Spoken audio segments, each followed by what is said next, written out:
I would say there was opportunity to do many things differently. So one of the first challenges I faced when I came to our infotech business was very fast growing business, very entrepreneurial. But many of the basic financial processes were non-existent because they were growing so fast and seemed to be profitable. So nobody thought too much about financial discipline. And around the time I moved to the infotech business, I think the market became hugely competitive because by that time all the multinationals had come into India and PC prices were dropping and margins were getting shaved. So we had a terrible year when that whole infotech business did badly. And I would say partly at least it was because financial information was just not available. We didn't have basic ARV in place.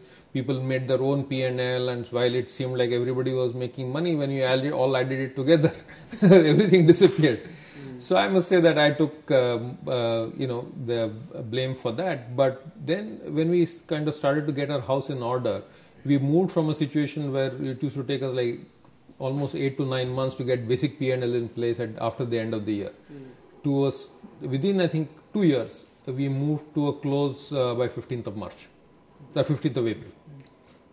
And after that we got into this quarterly rhythm much before Wipro got listed in New York Stock Exchange.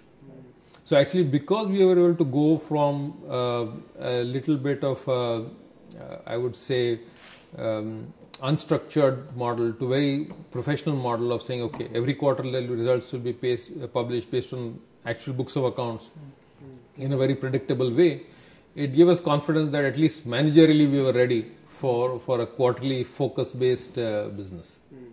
So I think that was big kind of pride in that because we went from almost prehistoric era to modern era in the space of 2 years.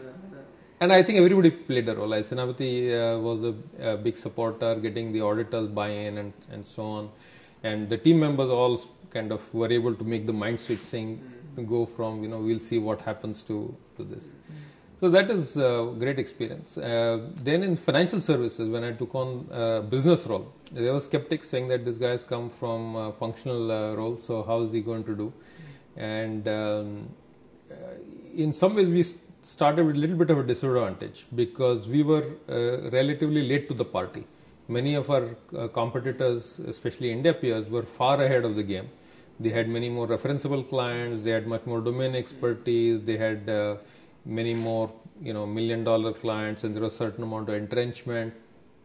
So we started from behind, and I must say that first 2-3 years were real struggle because every time we went in for a large RFP, we used to get knocked out saying that you guys don't have referenceable clients, you're too small, you have not done this kind of work before, and things like that.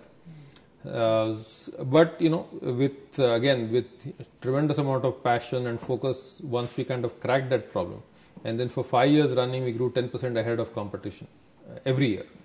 So when I took over financial services, it was about 11% of Wipro's revenue, and when I kind of took over this role, we were around 25%.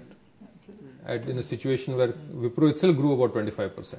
So during a period when Wipro grew fast, we were able to grow 10% ahead of rest of Wipro and 10% ahead of all our competitors in the same sector.